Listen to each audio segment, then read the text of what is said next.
Hello, my name is John, and today we'll be reading Why America Needs God by Cheryl K. Chumley, posted in the Washington Times, April 15th, 2017. Cheryl Chumley is a continuous news writer for the Washington Times. Previously, she was part of the startup team for the Washington Times digital aggregation products Times 24/7. She's also a Robert Novak Journalism Fellow with the Phillips Foundation. Atheists and progressives will tell you America is a secular nation, built on secular principles, and it's the job of the rising generations to make sure politics and religion never do meet. They're wrong. They say that because they don't want to submit to a higher authority. But just because the Founding Fathers didn't want the government to establish a church, didn't want the country to become guided by the same type of zealotry that steers nations of Islam, for instance, doesn't mean they wanted God separated from governance. Human passions unbridled by morality and religion, America's second president, John Adams, said, would break the strongest cords of our Constitution as a whale goes through a net. Quite right. Think about that a second. A whale through a net. Utter destruction. A complete tearing of the fabric. And with that image comes a realization that our country is not, never was, and never will be, so long as it remains a country, that is, a nation of complete secularism. Without moral people in charge, our government will crumble. And who decides the morals? God. Some people, again atheists, progressives, elitists, will say humans can't decide morals for themselves.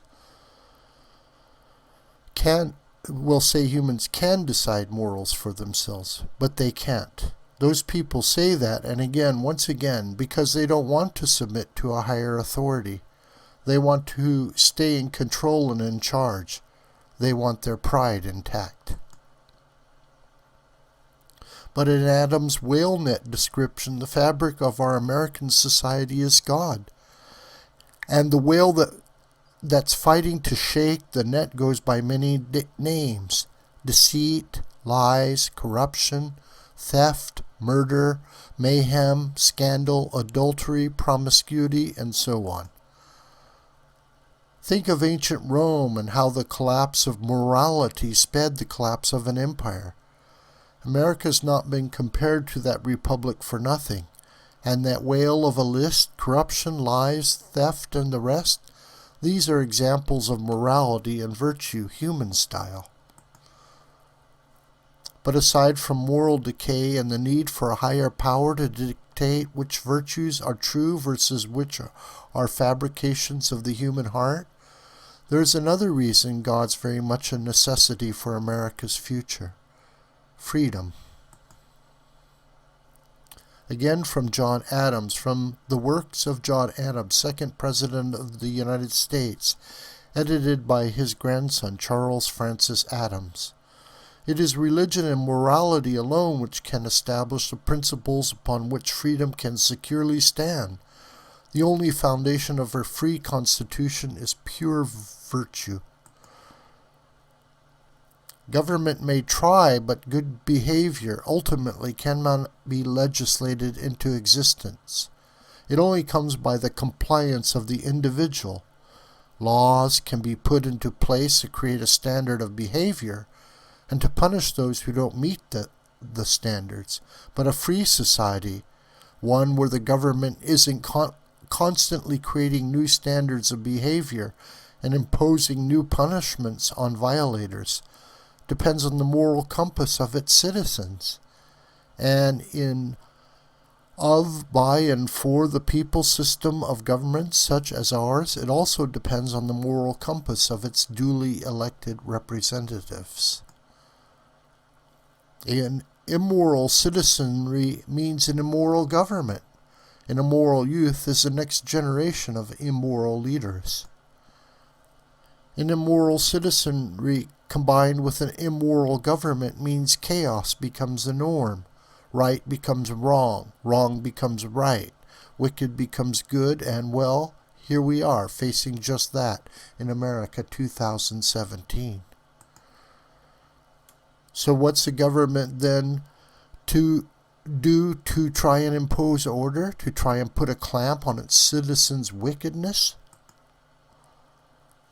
Crack down on freedoms, pass more laws, legislate more rules, regulations, policies and procedures to the point where a person can't even build a shed in the backyard without government permission, operate a lemonade stand in the driveway without permits, or drive a recreational vehicle in a tax-funded public park without a special seal of approval?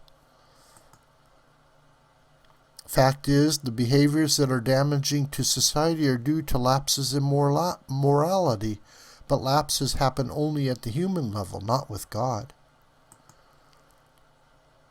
So let the political battles go on, the Republican versus Democrat debates wage. The partisan hacks keep on with their hacking and attacking.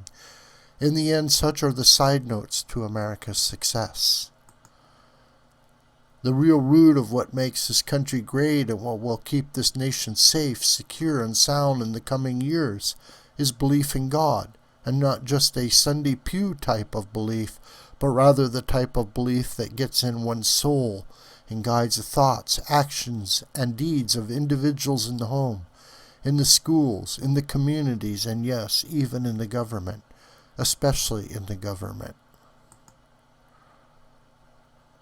The type of belief the whales of the world say is stupid and silly, nonsensical and old-fashioned. Let the wise close their ears to such pressures. Happy Easter. Let the resurrection of America begin. May God richly bless you, my friends. This video is a production of the School of the White Crane. I'm John. Contact me through commentary on YouTube or also through my Gmail listed here. And please share this with your friends and on social media. Thank you again.